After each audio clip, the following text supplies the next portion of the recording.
All right.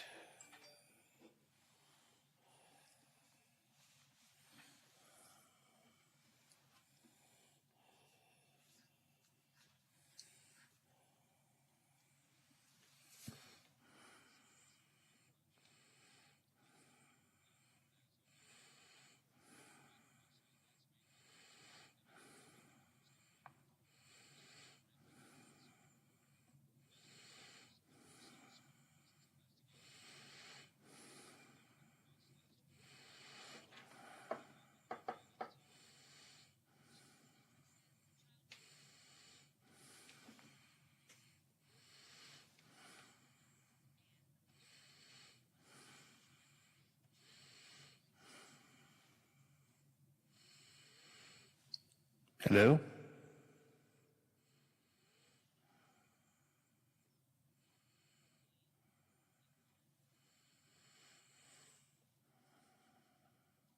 All right, we better do that at the top of the show because I forgot to do that. Thank you.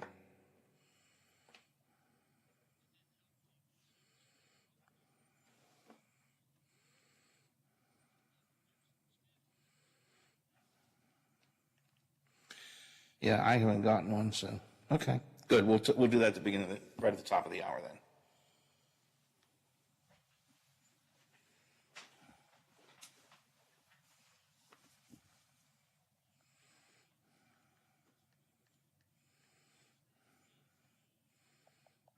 Okay. Yeah, I saw Jerry. But it's not till we get off the air. I see Jerry posts the games for each night, but so we'll talk about it next.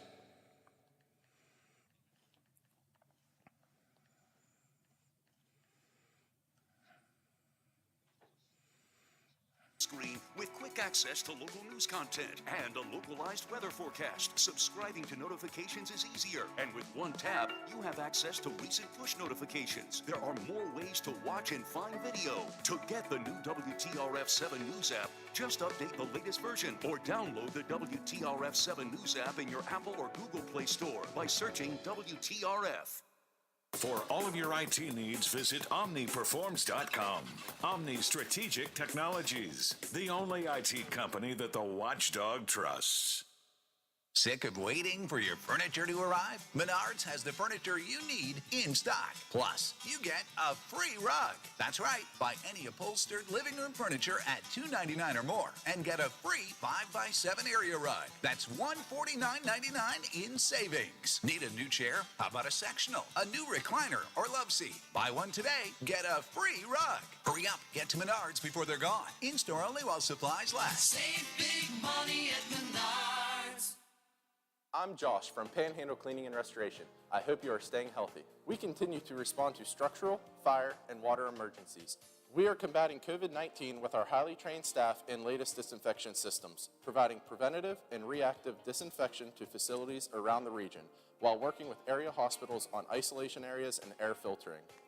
At Panhandle, we continue to follow social distancing and hygiene protocols. We are dedicated to our community, and together, we will get through this. Are you traveling? Working a little bit too much? Is your fur baby starting to get a little shaggy? Let Dirty Paws be your one-stop shop for all of your pet care needs. Stop in and see us at 202 18th Street or give us a call at 304-639-7754 to schedule your appointments for dog grooming, doggy daycare, and dog boarding today.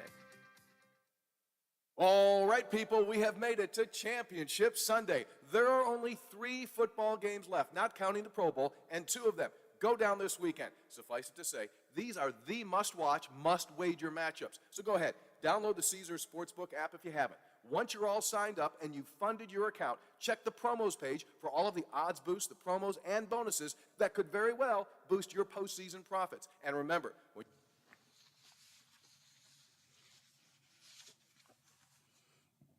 Okay.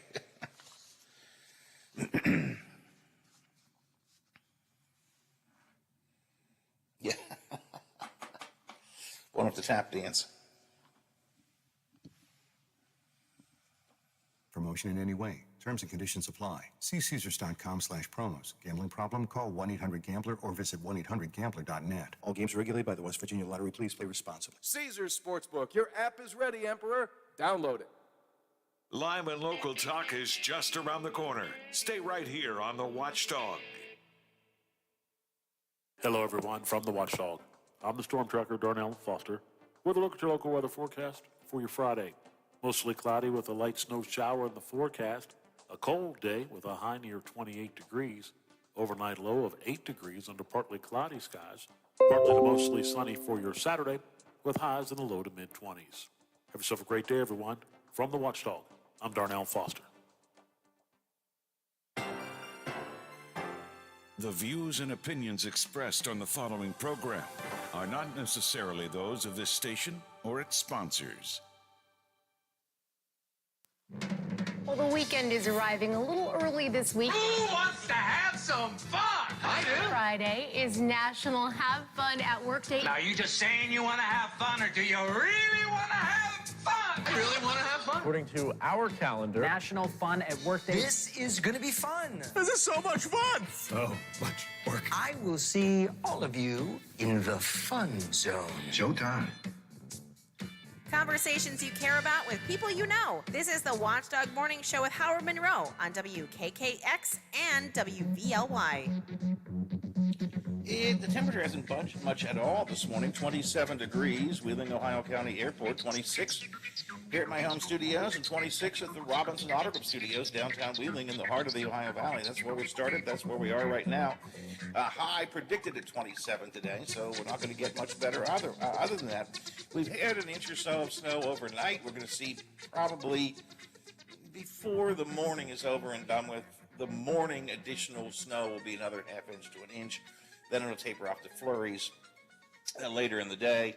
And then we're pretty much done with snow after today for the weekend. And actually next week we're going to the mid-40s for the week. So that's pretty good. Next week I'm going to pull together a whole list of the Joe Biden accomplishments, because I'm getting some texts here, people saying, Howard, you need to talk about all of the accomplishments that Biden has had and the successes he's had. And so I'm going to do that coming up next week. And speaking of coming up, Biffy, we have a couple of games for people tonight and this weekend, right? Yes, we do. We have at 7:30 tonight on AM 1370 WVLY and 97.7 FM. Almost forgot the FM there for a minute. Good grief. It's Friday. Morgantown at John Marshall scheduled for tonight. And then tomorrow afternoon, we have West Virginia men's basketball. They will be taking on Arkansas at Arkansas. Pregame starts at 1, tip-off at 2 o'clock. And then tomorrow night at 7:30, we have North Marion taking on Wheeling Central. And these two teams met early in December, with Wheeling Central winning on a last-second three-pointer at North Marion. So this is the return trip. North Marion heads north to take on Wheeling Central tomorrow night at 7:30. And Mountaineers this weekend? Yes, again, West Virginia tomorrow afternoon at Arkansas. Pregame at 1 o'clock, tip-off 2 o'clock in Arkansas. All right, so stay with us for all of that action this weekend. 9:13, a couple of real quick polls before we get to John. I was talking with Delegate Mike Pushkin in the last hour of the show, and we were talking, he was elected vice chair of the Democratic Party in West Virginia this week, and we were talking about the Democratic Party has endorsed the Build Back Better bill and is encouraging Joe Manchin to try to go back to the table and negotiate more on Build Back Better. New poll is out by the National Association of Wholesaler Distributors. Now, this is a group that is anti-Build Back Better. They lobby lawmakers to abandon the bill, so they come at it from that perspective, which means I think you always got to look at the numbers a little bit, through a lens. But I think it probably is on the correct side of things. And this is what I think a lot of the national Democrats just don't get. According to this poll, 72% of West Virginia voters support Joe Manchin in saying no to Build Back Better. 72% support Manchin in saying no Build Back Better bill. Now, again, I think you got to look at it with a little grain of salt. It's a group that is anti-Build Back Better, so there's probably somewhat of a bias built in. But I think it's still probably a pretty large number in West Virginia that, for whatever reason, has decided they don't like Build Back Better. I think they're wrong reasons, but I think the argument that I think Bernie Sanders has made it others, that Joe Manchin will pay the price when the West Virginia voters, no, he won't. No, he won't. For better or ill, he's in tune with what I think many folks in this state do. This very, very deep blood red state. So I just wanted to bring that up to your attention, and also, and I need to share this with you because I shake my head. Who did this? The story comes to me from the Hill, and I'm looking to see who did the poll. Anyway, 17% of the people surveyed say they believe that former President Donald Trump will be reinstated in the White House before the end of Biden's term. Now, I don't understand that. Let's be clear now. The vast majority of those surveyed, 77%, say that's ludicrous. There's no way Trump can get back. And there is no way Trump can get back. There is no legal way he can be reinstated. The Constitution provides zero mechanism for it. Even if Biden were to be removed from office, Trump would not be brought back in. But still, it's 17%. It's scary to me. That number of people say they believe that Donald Trump can be reinstated as president. It reflects to me a cult-like belief in Donald Trump. It also reflects to me a true, complete misunderstanding of the Constitution. All right, I want to get those things in before we turn things to our Friday roundtable. And newspaper editor John McCabe. Mr. McCabe, good morning, sir. Hey, Howard. Good morning. How are you? I'm good. How are you? You were feeling a little bit under the weather when I talked to you on last Friday. You didn't COVID up on me or anything, did you? Not at all. Okay. Not at all. So you don't think okay? Trump's going to get reinstated? I mean, you have two really interesting statements in that little lead-in. First you're going to find Biden's achievements. That shouldn't take long. And then Trump won't be reinstated. I can't believe people actually how can anyone actually think that Biden has any achievements in his first year? I mean, how can anyone actually think and the Trump thing as well. I'll provide the list next week. I'm tired of people talking about how bad he's been, and God, he's made some messes of things. Don't get me wrong, but I think we need to look at some of the positive things too. So I'm going to, when we did a couple of weeks ago, we did the rankings, Biden's report card 1 year after the fact. I'd give him a B-. I don't think he's, unlike my friend Matt Robeson, former campaign consultant, congressional staffer, who gave him an A+. Yeah, I don't know about go that. too far. I'd probably go with like a C, just kind of average. I mean, some things okay. Infrastructure bill as obviously needed. How can you plan these things better? He's going to Pittsburgh, and not to make light of what could have been a really bad tragedy, but you saw the bridge collapsed in Pittsburgh this morning. Correct. And he's there today to talk about infrastructure. So there are things that need done. I mean, our infrastructure in this country is, and our bridges in particular, terrible shape. Again, as we see by the $215 million state taxpayers are investing just on our little 10-mile stretch of I-70 to rehabilitate and replace those bridges. But no, I think sometimes we need a better grasp or a better, more requirement on civics in our nation, because people just don't understand. No matter what happens with Biden, Trump is not next in line. He will never be next in line. So I just wish. Why are we even talking about it? Will he be reelected? I don't think so. But could he be reelected? Yes. Could he be reinstated? No. There's absolutely no mechanism possible for him to suddenly come back and take the office over again. Well, it would have to be through force. That's the only way. Yeah, sure. There's no constitutional mechanism for that to happen. It's just, but John, it is a sign and symptom of the gigantic divisions that we have in this country. And while yes, that's 17% small compared to the 77% who say, oh no, that's silly, he could never come back. It does go to show how divided we are. You know, I've been talking a lot this week about the mask mandates. I had the guy out in California last week, yesterday. About, you know, this belligerent guy with a T-shirt. I think this T-shirt said something like, your mask makes you look ugly. And he wasn't at a school board meeting. He wasn't talking to, you know, administrators. He was talking to kids.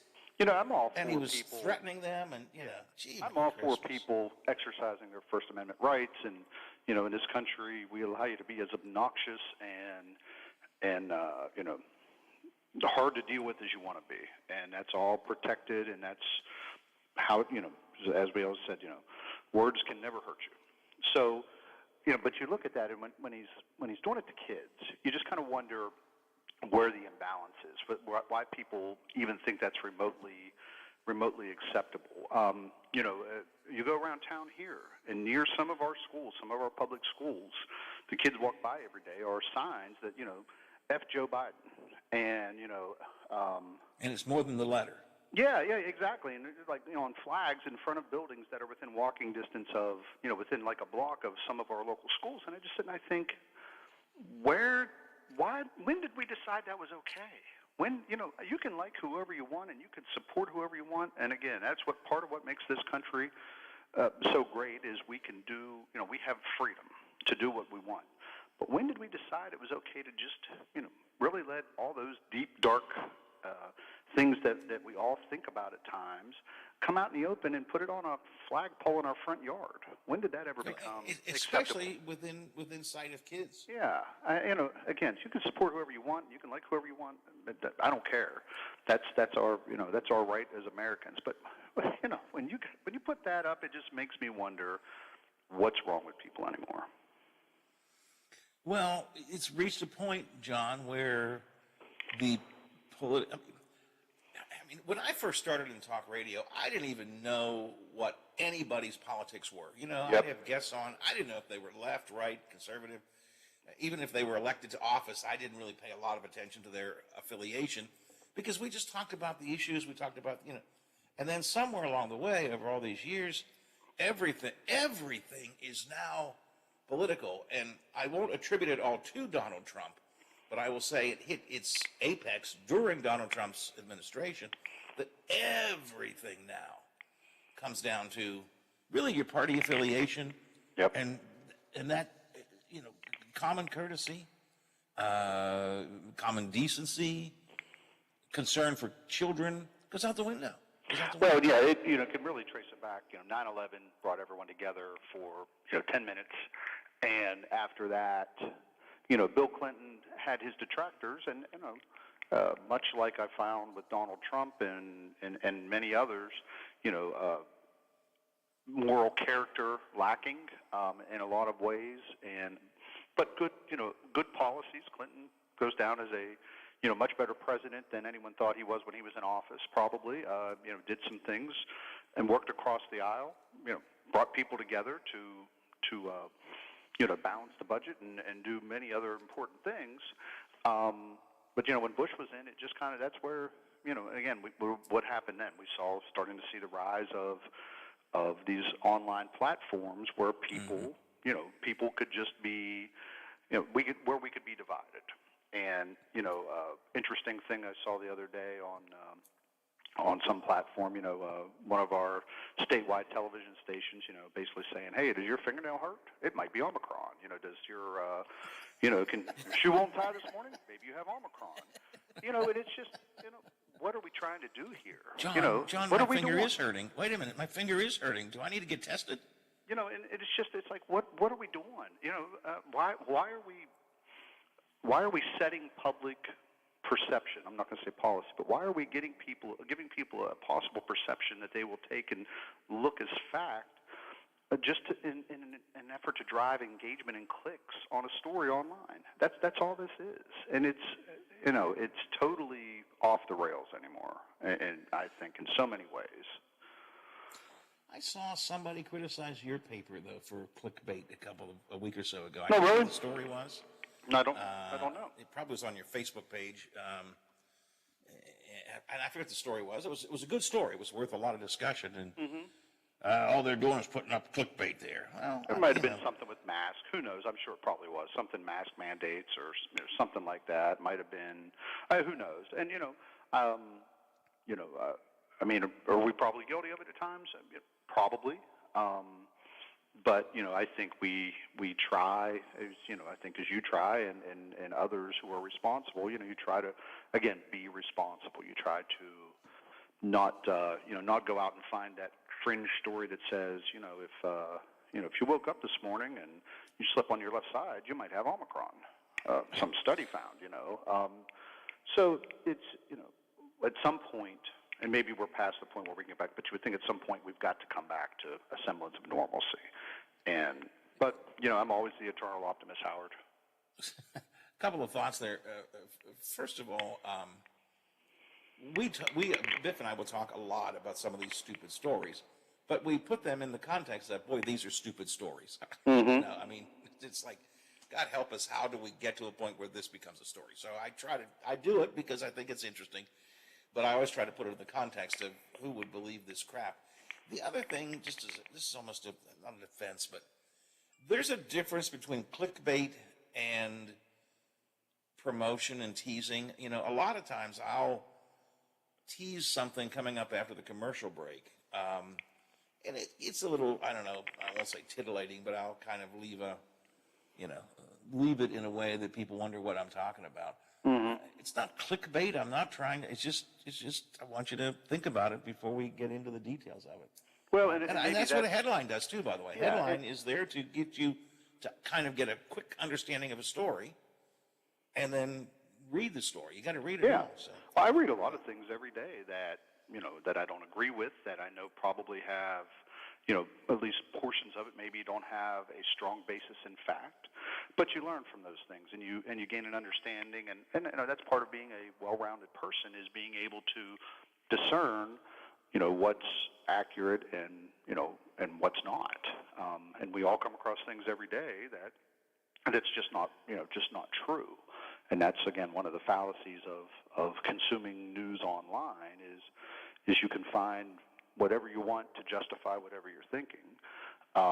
So it does, I just wish people, again, as I've told a few others, over Christmas, family members who thought that, David McKinley supported the Build Back Better agenda, but with his vote, we were talking earlier on infrastructure, and with his vote on infrastructure, and, not to get in, don't like to get in arguments with family members, but, just said that's just not right. What he supported was an infrastructure bill for roads, bridges, broadband, et cetera. This other social spending bill that people are talking about, he did not.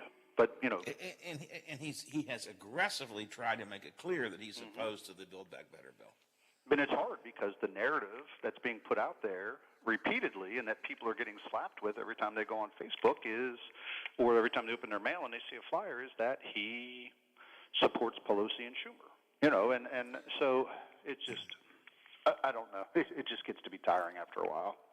Or they turn on television and they see these, and they're now it's dueling ads, Yes. Mooney's ad and McKinley's ads, and it looks like Stephen Adams may have caught Mooney in a little slip up, which apparently they have corrected on a possible ethics issue in one of his ads. So, one thing we've said before, John, that's going to be the premier race of the upcoming primary. Yes, 100%. And I think it's again, the filing period doesn't end till tomorrow, and we're already neck deep in these guys going back and forth. So it's going to be an interesting next 3+ months. John, I'll take a break. When we come back after the news, we'll talk about state of the state if you want to. I'm Sure. curious your thoughts on baby dogs, but I know your thoughts on Phil Kavler, you and your 777 followers. See, people, we can talk about it if you want. It had nothing to do with him at all. It had nothing to do. Get back to that in a minute. Sure. But let me ask you about anything on election filings that has caught your attention yet? I try my best to check them every day, but I don't always check them every day. You guys do print as many as you can in the paper. Anything on the filing deadline is Saturday, and I know a few folks will probably do the postmark thing Saturday and won't get them in there till Monday. Sure. So it'll be next week before we know for sure. But anything in those folks who have filed or have not filed for election that have caught your attention? Yeah, and again, unless it's changed, and I've not looked at the filings from this morning yet, that were yesterday. But Sean Fluharty has not thrown his hat in the ring anywhere yet that I've seen. Right. The new 4th district, which is the kind of the other half of Ohio County, I don't believe has a, or maybe it's 3rd district, but I can't remember now. See, I don't even know what's what. Yeah, but that district, which is the opposite of the one that Erica is in, does not, or at least has not yet, as of yesterday, hadn't had anyone file. So that's interesting. I think the Owens-Brown, Randy Schwartzmiller race for Senate could be pretty interesting for Bill Ehlenfeld's, old seat. Other than that, Brown surprised me in a couple of ways, actually. First of all, I said earlier, he has surprised me how vocal he's become in Charleston. He was an appointee. I just sort of figured he would feel his way in very quietly, but he's been pretty aggressive in his speaking and voting in Charleston, so that surprised me. Also, though, I was under the impression he had indicated he was not going to run for the full-time seat, that he was going to take the appointment but not run for the seat, but he has filed to run for that seat now. Yeah, he has, and as you said, again, it is an interesting note for those who watch such things that he has become a more vocal, member of the Senate. It just, since this session kind of unofficially started a few days before it actually started, with some legitimate concerns over this deal with Nucor, the state tax abatement deal.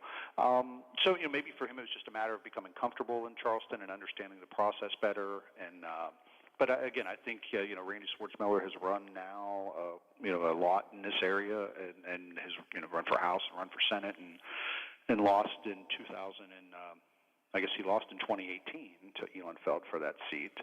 Right. It'll be interesting to see. Again, Ohio County is always the kind of the swing of that district. And again, will a Republican, and I can't think of Chris Wakeham's daughter is in what is her first name? Laura Chapman, yeah. Chapman, I think it is. Yeah.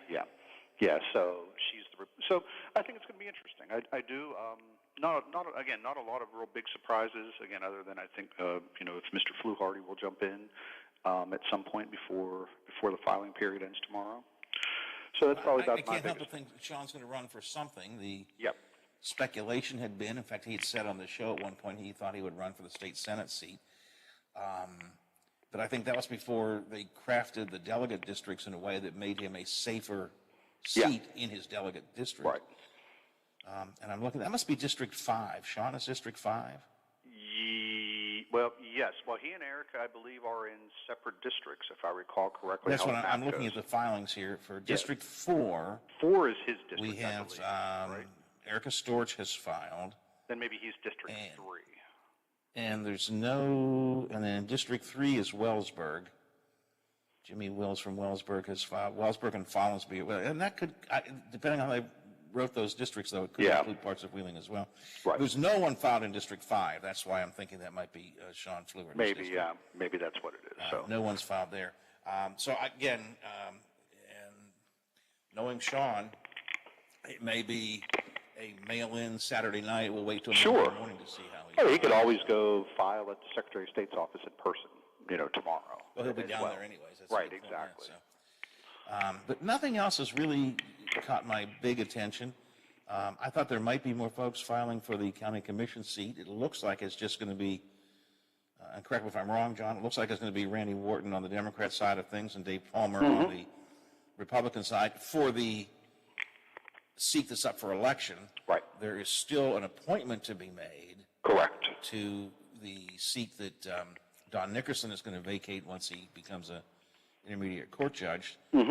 So that's, but for the elected seat, it looks like it's probably just going to be Randy and Dave, I guess. Yeah, that it would be tough to get a third person in that race. I don't think anyone's going to primary Randy Wharton. I don't think. I mean, that obviously could change. And Republicans, for all their strength statewide right now, still have somewhat of a, I don't want to call it limited bench, but not quite as deep of a bench at the county level. I mean, we've had, we've seen Don Nickerson get in, obviously Zach Abraham as Republicans. So that that switch is happening, and again, we do now have a majority, at least Republican by party affiliation, county commission. But I'll be surprised to see anyone, especially since Dave Palmer, did approach the county Republican Party to kind of seek their, I don't want to call it an endorsement, but let them know he was going to run. So we'll again, anybody we've seen before. Things happen. I was kind of surprised on a broader level that Mike Oliverio, who has was the last role challenge to David McKinley. Mike is running for the state senate again, and I think he might have didn't he run for Secretary of State maybe a few years back? He did, yeah. Yeah. So again, there's always surprises at the last minute. So I expect. And Oliverio had changed in the last 3 or 4 years. He had been a Democrat. Folks remember he ran against. He's the guy that kicked Alan Mullihan out of his office. Right. Correct. It was Oliverio who beat Mullihan in the primary, and then who lost to Dave McKinley in the general election. He was a Democrat then. He's a Republican now. And he said, Oliverio said something this week that, I try to figure out, is this a good approach or not? He basically said, since the state is Republican, we're better off just to be Republicans, And I get that point, that if the majority is Republican, then you ought to be voting with the majority. But, to me, you don't pick a party based on who's got the most power. You pick a party based on what you believe. And I'm not implying Mike doesn't believe that. It was interesting the way he phrased it. I just think it's, you run as a candidate based on what you believe, not on who has the most power that you think you can sidle up to. Just my opinion there. Yep. All right, I'm way behind time, John. I want to ask your take on the state of the state speech. Sure. A couple of local things I want to get into. We'll do all of that coming up in a minute or two. John McCabe is here, newspaper editor. It is our regular Friday roundtable on the Watchdog Morning Show, where it's 9:37. West Virginia Metro News. I'm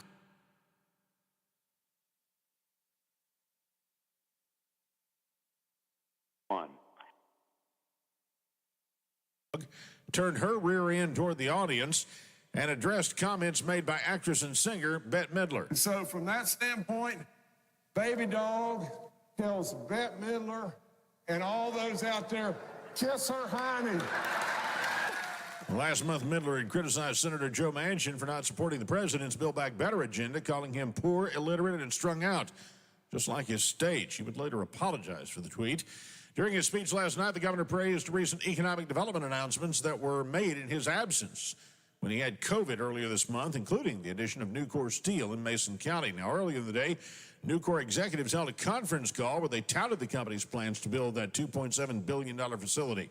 President and CEO Leo Topalian says it'll be revolutionary. Once operational, our West Virginia mill will have some of the most advanced capabilities in one of the lowest carbon footprints of any sheet mill in the world. Nucor planning to employ up to 800 full-time workers. Construction expected to take a couple of years. Hospitals in West Virginia continue to see a rise in COVID patients. Numbers are climbing to another all-time high. On Thursday, the state reported 1,080 patients. That's more than the previous record that had been set a day earlier. You're listening to Metro News, the voice of West Virginia. At the Capitol, the House Government Organization Committee will host a public hearing this morning regarding a bill that would lift a ban on nuclear power plants in West Virginia. Similar legislation was approved in the Senate earlier this week. This morning's hearing takes place at 10 in the House chamber. Much of the state is under a winter weather advisory this morning into the overnight hours. Most areas could see a couple of inches of snow. The cold will be the big story tomorrow morning, with temperatures in the teens and wind chills down below zero and maybe around 15 below in the mountains. From the Metro News Anchor Desk, I'm Chris Lawrence. At home, a tough loss for the Penguins. Visiting Seattle beat the Penguins in overtime by the score of 2-1. This is Pittsburgh Penguin head coach Mike Sullivan. I thought in the third period we beat ourselves. We turned into a high-risk hockey team, and a lot of the the chances we gave them off the rush were a result of us not making the right decisions with the puck. Penguins back in action tonight when they host the Red Wings out of Detroit. Well, it's official. Ben Roethlisberger has announced his retirement from the Pittsburgh Steelers and the National Football League. The journey has been exhilarating, defined by relationships and fueled by a spirit of competition. Yet the time has come to clean up my locker, hang up my cleats, and continue to be all I can be to my wife and children. A number of big names in the National Football League pay tribute to the retirement of Ben Roethlisberger. Let's hear from former Pittsburgh Steelers head coach and a member of the Hall of Fame, Bill Cowher. When I think about you, you identify and you represent everything a Pittsburgh Steeler is. You played with grit, determination, and a degree of toughness. And now let's hear from the greatest Pittsburgh Steeler of all time. He wore number 75, Joe Green. I want to congratulate you on an outstanding career and thank you for all of those guys that played for the black and gold. You made us proud. And then there's the big-time television star, four-time Super Bowl champion, Terry Bradshaw. One of the all-time greats to ever play this game. I was a Steeler for many years, and you came on board and just took it to another level. Congratulations to number 7, Ben Roethlisberger. I'm Bill DeFabio on sports, and we are the Watchdog. Sometimes the best time to prune trees is when they're dormant or with no leaves on them. For ISA certified arborists, it helps them see what branches may need to be pruned or removed. Dormant season pruning can also help lessen problems associated with insects and diseases and help create structurally stronger trees that can better handle heavy wet snows or ice buildup. Contact an ISA certified arborist to get the best professional advice on keeping your trees healthy and safe. Go to treesforohio.org.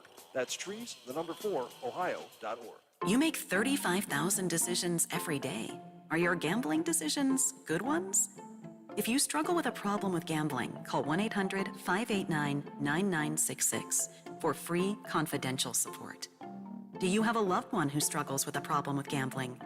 This 24/7 helpline also provides resources on how to support a loved one who may need help. Call 1-800-589-9966 or visit beforeyoubet.org. Most of us are faced with uncertainty every day. Your job, your finances, sporting events, schooling for your children, and so much more. With so much uncertainty surrounding you, there is one auto dealership that you can be certain about, and that's Doan Ford. You can be certain that you always get a great deal and the best service afterwards. Being in business for over 50 years has given Doan Ford the reputation of being a strong, reliable dealership. Be certain. Choose Doan Ford. Online at DoanFord.com. I'm not buying till I check Doan Ford.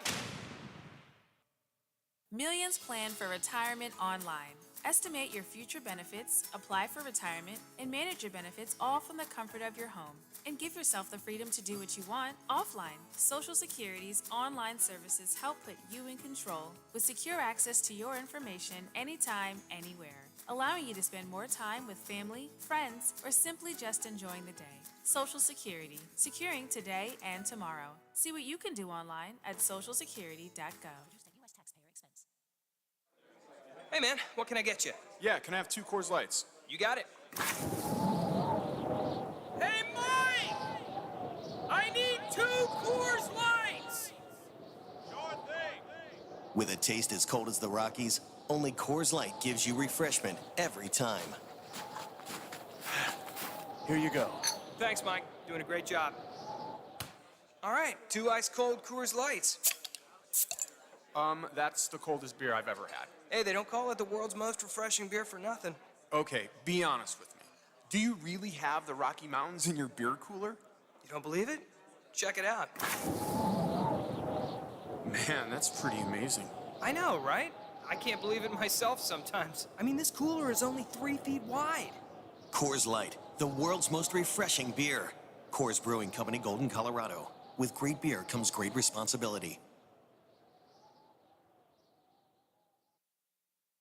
dominating both AM and FM. The Watchdog is AM 1600 and 1370.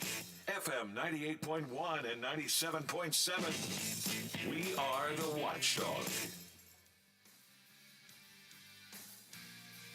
Here's a look at the Ohio Valley local news week in review with newspaper editor John McCabe and Howard Monroe. John, State of the State last night. Any reaction or thoughts? Everybody's talking about the baby dog butt part of it, which you can react to, or anything else that the governor had to say last night? Well, I mean, who could have ever imagined that would be I don't want to say the highlight, but the primary takeaway from the State of the State was the governor holding up baby dog from the backside, and sticking it out there for everyone to see. So it's not what you would expect it on a 2-week delayed State of the State. Anything that he said last night that struck you as particularly, I don't mean this in a negative way, but interesting or different? Sure. Or worth commenting on? Well, I'd be curious, and again, it's easy to say these things, but in practicality, what does it really mean?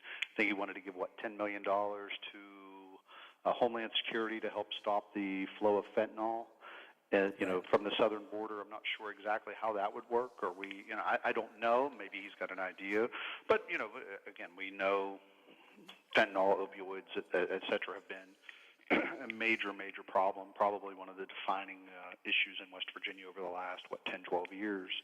So there was that. And he wanted to give money for something else too, and I can't remember if it was for teachers or was it for I can't remember out of my head. He's suggesting that this may be what you're thinking of. He's suggesting that we should pay for college equivalency classes for high school students, and also that we should make computer coding and information technology classes mandatory, both of which would have some cost assigned to them. Although it struck me, John, with all of these things, the governor was just kind of. And I don't want this to be taken too negatively, but he was really just spitballing things there. I don't think he had a lot of plans or proposals. It was just, be nice if we could do this, we ought to do this, that sort of thing. Yeah, well, and what I was thinking of is the Job Jumpstart program. Again, we do know a problem, a major problem in West Virginia is workforce participation. Lowest, if not, the lowest or one of the lowest in the nation. He's suggesting we take some of the COVID money and basically give $1,500 bonuses for people who re-enter the workforce who currently are not actively looking for a job, work for 2 months. Now, do I like to incentivize people going to work? No. Do I also understand the reality that, again, more than half of our eligible working population in the state is actively either employed or looking for a job? That's a real problem. We're seeing it right now at places like, our hospitals that are being overrun and don't have the staff. We're seeing it, everywhere. And granted, unemployment rates are low, which is nice, but, if everyone who was eligible was looking for a job in West Virginia, the unemployment rate wouldn't be quite so low. I have a problem with the government paying that, though. I have no difficulty at all with private employers saying, we'll give you effectively a signing bonus, if you want to call it that, if you stick around for a period of time. But I'm not so sure. I think that's a function of the state. I'm not going to disagree, but although I could be convinced that way. I mean, that's just my opinion right now. It's unfortunate. A lot of things that we would not have thought in past years would have been a function of the state or the federal government have become that, and that's kind of where we're at. I think the trooper pay issue is a real one. I think the number 700-800 short statewide. So looking for a couple things, locality pay is a possibility. Looking at instead of sending them to the academy at $15 an hour when they come out, paying them $17 an hour just when you hire them, you pay them, the rate they're going to get once they finish the academy, as another incentive. So, there's some, again, most of the big items that would have been announced 2 Wednesdays ago, everybody knows, Nucor, WVU Medicine's deal, the Green Power Bus Company. But a couple little things that came out yesterday or last night that were interesting and worth keeping an eye on. And clearly, Jim Justice, he likes to talk. He wanted to offer a personal speech, and so he gave it last night. Mm-hmm. You alluded to one of the big local stories, John, which maybe all we have time for on our roundtable here. and that is the National Guard has begun to help out at our local hospitals at WVU Medicine, at Reynolds, and at Wheeling Hospital. Yes, yeah, they sent, I think it was about a dozen or so, 10 or 12 Guard members came in on Wednesday and are, again, doing things that the hospital just doesn't have right now. The staffing, either due to not being able to find people, due to illnesses there, from people there testing positive, and also due to the fact that, hospitals are just, being overrun right now, as Doug Harrison outlined in our story that we ran on Wednesday or Thursday. Taking out trash, cleaning up, helping triage patients, moving them, from room to room or out of the emergency department, et cetera. It's again, the hospitals are at a pretty much at a crisis level right now. Both WVU Medicine affiliate, Reynolds and Wheeling Hospital, and I'm sure it wasn't done, lightly to call in the National Guard, but it's been 2 years. Again, from personal experience, the folks who are working in hospitals they're worn out, they're exhausted. They're burned out. That would beyond belief, Howard. It's not even funny how it's never funny, but it's not. It's just people don't understand. And I think, as Doug Harrison pointed out, one day last week, I think it was last Thursday, their emergency department just got slammed, and they had, no rooms, no staff, nowhere to put people in the emergency department, and it was just like total gridlock, And what do you do? What do you do when you're at that point? Yeah, it's difficult. It feels weird to me to see, uniformed National Guards people wandering the hallways of the hospital, but I think it's, it is, they need the help. There's just no question about it. Mm-hmm. Finally, I think I have a minute or two here, John. Sure. Ohio County announced some additional broadband efforts this week as well. The county commissioners did. Yeah, we tend to think of Ohio County as being rather connected, and for the most part, most of it is. You have high-speed internet, I have high-speed internet, but when you get out, out into Valley Grove and West Liberty and some of those areas, the high-speed internet by today's standards is pretty low speed. So I think these grants, along with other things that are going on, are just part of that bigger effort to help get everyone up to a speed at which we can, if you have a job that gives you the opportunity to work remotely, you can do that. If if schools ever have to do it again, kids aren't driving into town to find a hot spot at the library or near a school building or something. The grants will be again another good step to better connecting this entire county, which, again, with our proximity to Pittsburgh, we should be fully connected now. And I think many of us, myself included at times, tend to forget that there are some pockets of our county that are, that are still using Juno probably as their primary email service, God, there's a name from the past. Yes. I think I still have some discs around here for that. But yeah, broadband. The governor alluded to it last night at State of the State, but again, it was more of a throwaway. It was like, wow, we got to do something about broadband, got to get more. But I didn't get the sense he had any new specific plans in mind. The state has been working on it. I'm not suggesting they haven't been, but we've been talking about we got to do something for a decade now, if not more. Yeah. So no, something does need to happen, and good for the Ohio County commissioners continuing to work to bring funding in to help better connect this county. All right, John, good talking to you this morning. Thanks, Howard. Have yourself a good weekend. We'll talk again next week. Take care.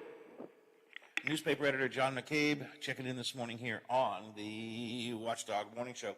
It's 6 before the hour. We're waiting for Bob. Is that right, Biff? We are waiting for Bob. All right, we'll see if Mr. Westfall comes in this morning or if he has assignment editor duties elsewhere to do. If he comes in, we'll have a chance to chat, and if not, that's okay as well. Coming up today after the 10 o'clock news break on Statewide Talk Line, Hoppy will be talking to Governor Justice. So I hope Hoppy asks him. You got the sense, Biffy, that Hoppy's a little bit. He thought that baby dog butt thing was a little bit awkward. Let's just call it awkward. And I think I'm not sure. I think he's not sure how he's going to approach that with the governor. But I hope he does approach it with the governor somehow. I do think that he needs to, say, Governor, show him the dog's arse. You want to be the greatest governor? You said you don't want to be the good governor, you want to be the greatest governor. Is that really how you achieve it, by showing baby dog's butt? We'll see. Governor Justice coming in today, State 1006, with Hoppy Kercheval this morning. Brad McElhenney will come by after that, and he and Hoppy will kick around the State of the State speech from last night and probably what the governor had to say on the program today. Last night, there was a young lady that the governor introduced who had gone through the governor's Jobs and Hope program. She had battled addiction for years. Now she's a heavy equipment operator with the State Department of Transportation, seems to have tamed her demons. She was at the speech last night, and she'll be with Hoppy today to talk about her experiences there. And also Mitch Carmichael, the Economic Development Director for the state, will be in talking about all those economic issues that the governor alluded to, Nucor, the Green Electric Bus Company, and other things coming up today on Statewide Talkline. And of course, Biffy, it's a Friday, so you know what that means. Oh, yes, Steam release.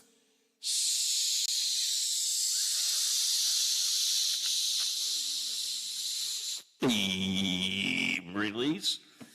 Beginning at 11:30 until 12 o'clock, Hoppy will take your calls, and he is not allowed to respond, whether it's on politics or whether it's on Hoppy. Whatever you want to say, you can say it, as long as you don't swear. Have your say, have your out, and Hoppy will just sit there, and as he often says, take it like a spanking to a bad, bad donkey. So you can check out Steam Release today, coming up at 11:30 on Statewide Talkline. So that's what Hoppy's got coming up. Did I get everything in there, Hop? Did I get all of your stuff? Yep, I guess so. And you never know what else might happen on Hoppy's show, because just like on this show, Biff, half the time he doesn't know what's going to happen. I've had a story on my desk. I'm just double checking. Bob's not here yet, right? No, although this might be him calling. All right. Let me I'll just check. give you a second to check on that while I tell people it's 27 degrees at the Wheeling, Ohio County Airport, 26 degrees in my home studios in the Elm Grove section of Wheeling, and 26 degrees at the Robinson Auto Group Studios downtown Wheeling in the heart of the Ohio Valley. I think we're pretty much done with the snow. Might get a little bit more snow today, some more flurries this afternoon. Biff? I was right. That is Bob. Mr. Westfall is here with a look at what they're working on at the Big 7 this morning. Good morning. Good morning, Bob. How are you? Sorry about that. Just so much going on. Well, you're probably doing all those follow-up stories to Baby Dog's butt. Yeah, that's a whole other story. All I can say is I'm glad I'm not in KDKA today. That's all I have to say. Dealing with the bridge collapse in Pittsburgh. We're getting some stuff back from the scene right now. Bob, where was that? I saw the story on your website, but I wasn't sure where that was. Point Breeze neighborhood. Braddock, Fort Breeze neighborhood. Okay. I'm trying to describe south. It's basically the south part of the city, kind of south central. Okay. So we've got 3 taken the hospital, some minor injuries, things like that. Ironically, that the president, something else we're covering in Pittsburgh today. Colin Roos will be with the president today as he comes in talking about infrastructure on a day that a bridge collapsed. Dealing with snow, dealing with the president's visit, and dealing with the bridge collapse. So we've got that today. So those are some of the bigger things we're dealing with today. Obviously, like you said, it might be tapering off down your way, but here in the northern part of the I guess your listening area, still looks like it's coming down pretty good. So Aaron and Zach will be on top of that. And of course, it's conference championship weekend for the NFL, so we're excited about that. All right, sounds good. I know you're busy. I'll let you get back to work. Thanks for your call this morning, and we'll talk to you again on Monday. Have yourself a great weekend, sir. All right, you too, guys. Stay safe. All right, Bob Westfall from the Big 7 WTRF TV. As for me, I got to get out of here, but you know what, Biffy? I think I'll probably come back in on Monday morning when they go around to the big gig at 7 o'clock. Are you back with me? I will be here ready to start another week. Well, then we'll keep on doing it until we get it right. That could be a long time. Indeed.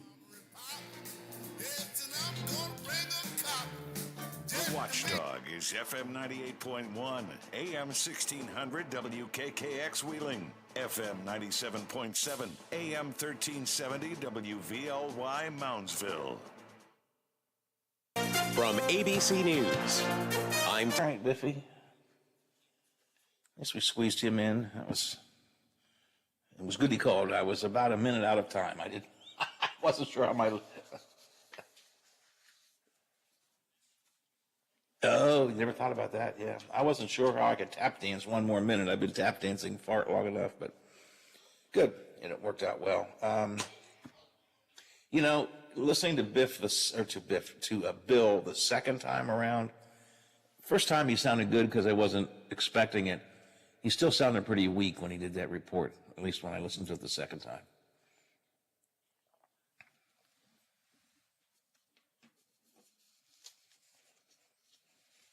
Right.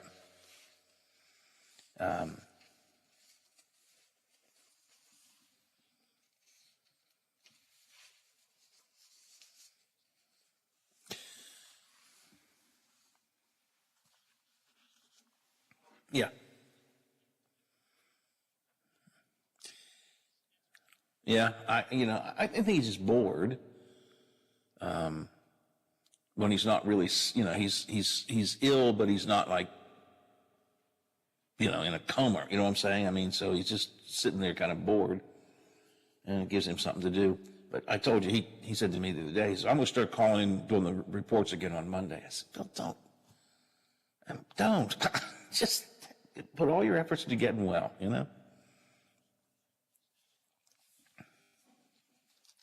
Yes, I'm absolutely positive. Just get well, put all your efforts into that, and then when you're well, come back and we'll all be happy that you're around again. So we'll wait. We'll see what happens. The question is, having gotten a taste of it today, will they want to start doing it again starting Monday? Yeah. And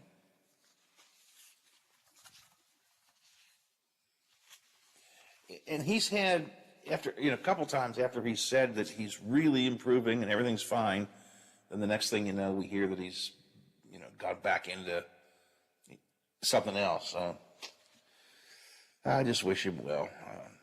Whatever happens, I just hope he.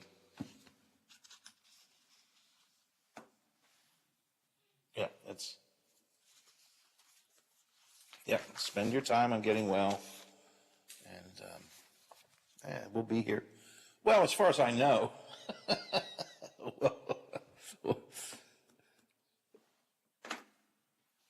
Right, exactly, right. Or another flood comes, or, who knows what happens. All right, I don't think I have everything yet for Monday. I got a couple of possibilities. I'll probably have to work on that today. But we'll make things happen one way or another. This session is always a good time. I could always get somebody to come on and talk about the legislature, so. Well, maybe. I haven't talked to Mark Curtis for a while. Maybe Mark would like to do Monday.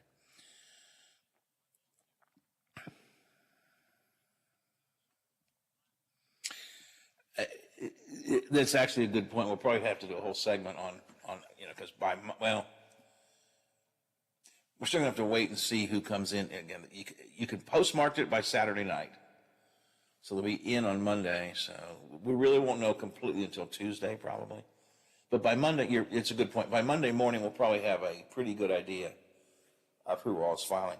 I don't know what Sean's going to do, and I don't know if Sean knows what he's going to do.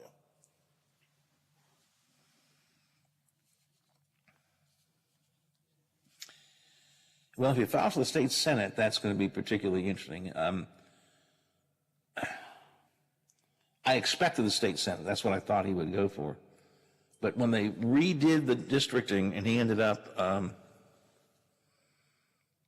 his district was unchallenged. At first I thought it'd be he and Erica against each other again, and I thought he might not want to have that fight since only one of them can be elected this time. But they divided that district up, so he's in a safe district. Literally nobody's filed to run for me yet. So we'll wait and see. But that's a good point. That'll be a whole segment of one kind or another on Monday. All right. Have yourself a good weekend. I got a few odds and ends of things to do here today. basically taking care of my wife. I really wish she'd get her breathing problems resolved. Insurance company's not accepting some of the medication the doctors are prescribing, so that's going to have to be a fight, I guess. I hate that. So I'll probably just be keeping an eye on her all weekend and, I don't know, watching Perry Mason or something. There you go. All right, I'll be around, though. If you need me, you know what to do. Just give me a call. All right. Thanks for your help, as always. I appreciate it. Good show today. Thanks. Talk to you Monday. Bye.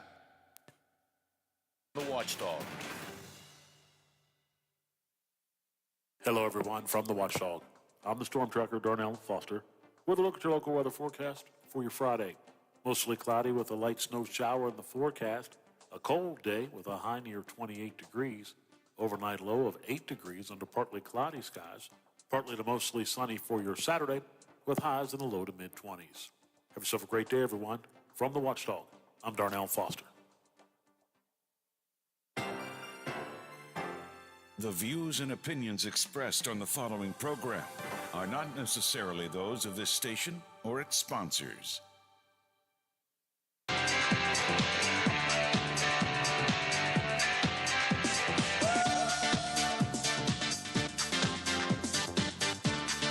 Good morning. Welcome to Talkline on the Metro News Radio Network. Do not attempt to change the station. You are surrounded.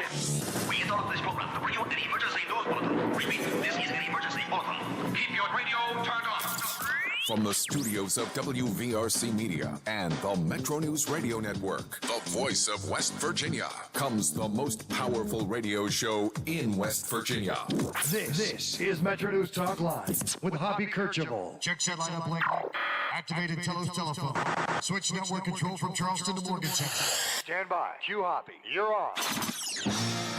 Metro News Talk Line with Hoppy Kercheval is brought to you by Encoga Insurance, encircling you with coverage to protect